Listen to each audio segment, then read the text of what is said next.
right, folks, back on the Bossman Show here with North Alabama Lions football coach Brent Dearmon. Here we on the Bossman Show down in Florence, Alabama. Brent, how you doing, man? I'm doing great. We just wrapped up our morning workout session. Got me a big barbecue sandwich from my spot next door. So I'm living large here. I hear that, man. Let me ask you, man. How's it been being the head coach down in North Alabama, down in Florence, man, and being a lead this program, man? I know you was coaching FBS last year, so now you're coming down to FCS now. How cool is it to be down there with all those great people down there in North Alabama, man, who love their Lions football? Oh, this is a great spot. This is a spot that's rich in tradition of winning.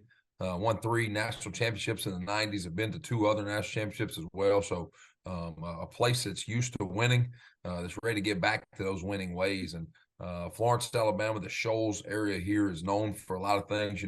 Leonard Skinner sings one of the famous lines out of one of his songs, "Sweet Home Alabama," talks about the swampers in the Shoals area. So it's known for its music. A lot of people don't realize this. Dr. Dre has a recording studio in Muscle Shoals, Alabama, which is the city next to us. So it's known for its great music around this area as well. So wanted to be a head coach, wanted to control my day, control the environment and the culture around me. So if I want to leave and go see my son, go watch a flag football game, I don't have to ask anybody anymore. So that's one of the great joys of running the show.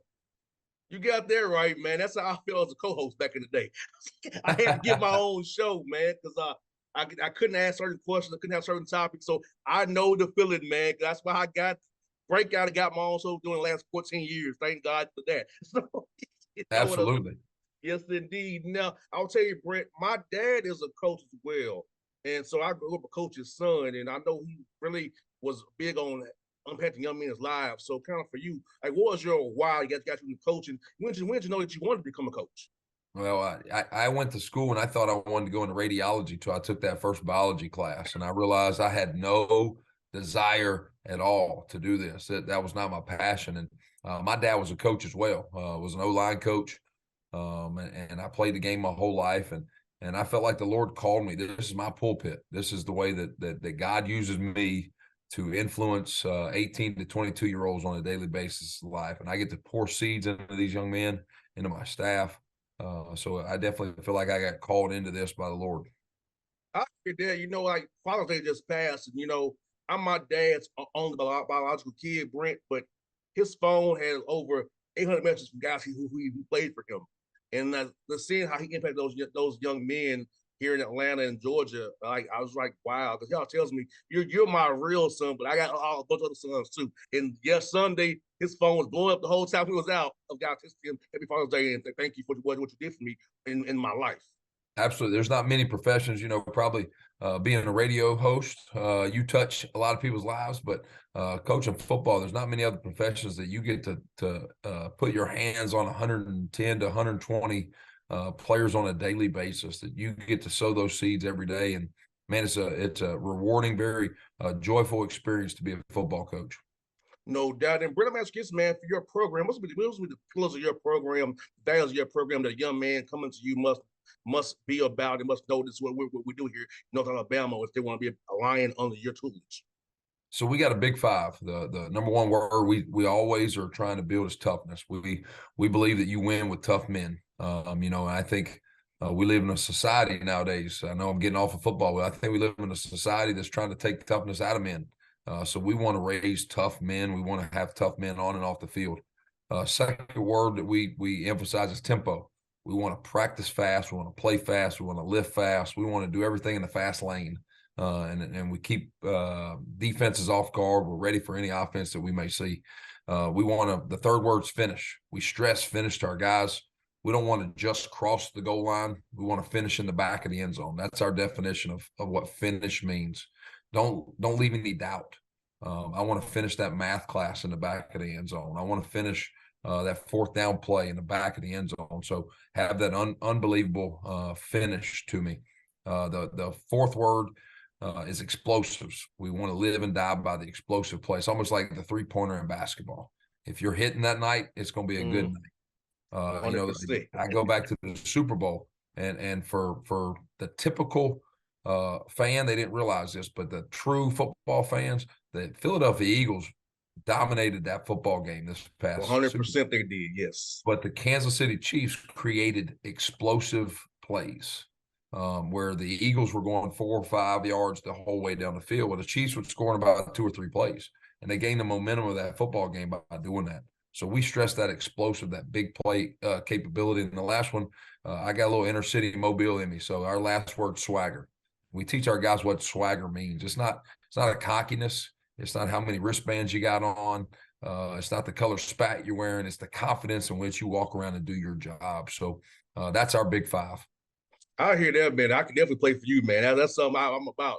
Because, I love explosive plays. Now, my dad is an old school football coach, hates it. He still those pro sets. He loves, but me, like, I love seeing split offense. I love being able to make a defense have to decide, make them just play early, man or zone early. What you're going to be in. Now I know what to change my route on you. So it's like, I love that stuff, man. So, yeah, I can play for you for sure, man.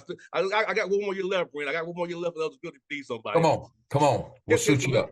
Can't have some balls for you, man. I got 1 year left. We'll suit it up. Come on. Yeah, you're in a good spot to recruit, man. Alabama has a lot of talent in Alabama. Everybody can go to Alabama and Auburn. So you got lots of talent in Alabama, in the South next door here in Georgia, Tennessee right out above you, Mississippi. So being where you're at, talk about how great you're in the location that you are to find talented young men fit those 5 keywords for your program. Man, it's unbelievable where we're at and the talent level. If you draw that, me and you talked about that 250-mile radius that for you getting into Tennessee State. You draw our radius around where we're at. You hit Nashville, you hit Memphis, you got the Mississippi JUCOs, you got the state of Alabama and the rich tradition that's in the state, and it gets us over into the Atlanta area and that north part of Georgia as well. So we don't have to leave to find football players. We don't have to go outside of that. Every now and then I've got a couple coaches that are from Florida, so we may get down into the panhandle a little bit, but we don't need to go far to find talent here at UNA. No doubt. And you know what, man, Brent, I think it's so beautiful because your conference, you're in the UAC now, which is very with the WAC and A-Sun, man.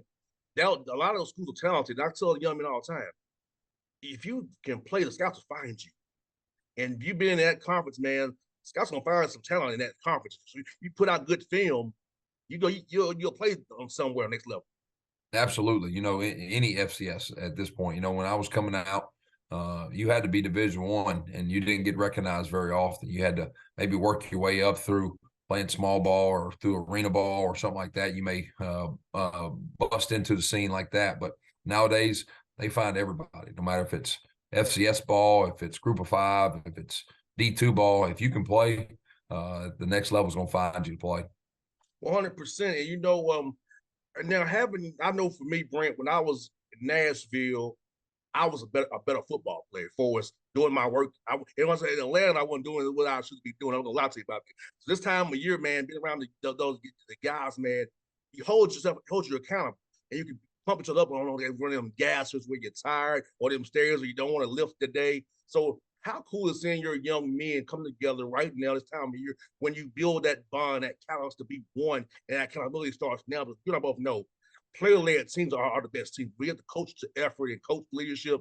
You don't have a team that you want to have. Absolutely. Right now, until when school starts in the fall, is the best time for a football player.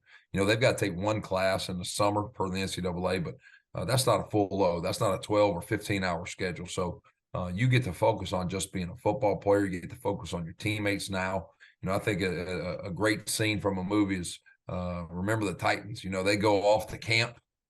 And then things change when school starts back. It's just different. So you're getting to experience that bonding, that unity, where it's just us on campus. And we're trying, as coaches, we're trying to take a step back. I've challenged our coaches. We want a player-led team. We taught them how to do it. Now y'all step back, get out of their way, and let's see if they can do it. And I've been really excited. We actually have my 10 leaders are coming over to the house tonight. I'm gonna grill up some burgers and some Kaneka sausage and have a good old bowl and good old time at the house. Man, that sounds tasty, man. That sounds very, very tasty. If I had the NBA draft tomorrow night, I would come do that, man. Because we have the draft tomorrow night for the Hawks, man. That's what I do too. I do the Hawks and the Falcons. So I got that part. If I had that, I'll try to fun tonight, man. Enjoy you, man. Have some fun. We'll be thinking about you. We'll be thinking about it. Yes, indeed. I see your schedule, man. I see you got some non-conference teams I know very well: Mercer, Chattanooga, Tennessee Tech, UT Martin. We talked about in Florida State, man. I love your schedule, man. So challenge your guys, but it's just a challenge that you want as a young man. Play talent like that and put that out good film and execute against teams who you know are very, very well coached. Absolutely. You know, I think it came out maybe 1 or 2 days ago that we made some website said we got the sixth hardest schedule in FCS football this year. And it starts off in Montgomery in the Crampton Bowl versus Mercer, who's going to probably be a top 20 team to start the year off. Be a great way to check our oil right off the bat. See what we got in the tank. Game 2, we get to come home and play Chat, who's usually a top 15 team every year. So that'll be another good test of us there. You know, Tennessee Tech is on the rise. Coach is doing a great job up there, and then UT Martin's a tough team. You know, they're usually a playoff team every year, maybe every other year. And then what an experience for our guys to be able to go into Doak Campbell Stadium, last game of the year, regular season game of the year is what I've been telling them, and play a guy that just came out that he's second in the preseason running for the Heisman. And their quarterback down there. Just an awesome experience for our players to finish the regular season off down there right before they play Miami. So I think they may be thinking about the Hurricanes a little bit that week. Yeah, no doubt, man. You know, it's funny that Coach Simpson and UT Martin recruited me. Okay. And he's Yeah. still there. Yeah. It's funny. He's been there a while. Me and him joke about it. He's like, you chose Tennessee State over me. I said, well, Coach Simpson, did you have the radius for me? No, you didn't. I was going to lose money coming there. I gained money. Absolutely. Absolutely. I tell you what, between him and Coach Stockstill at Middle Tennessee, you know, you got two guys right there that have been able to stay at a place for 17, 18 years that you can plant your family somewhere. You don't see that very often in this business. I know that. You dug out there, right? You know, and it was. I think that was right before they like. It's been OVC coach. They used to be OVC, the MTSU. They left, but yeah, man, like it was fun. It was funny to see how all them schools right there together in OVC all those years. Because I remember as a child, at the Boy Scouts of Atlanta came up to the OVC tournament. It's a ball boy back in the day. Okay, yeah.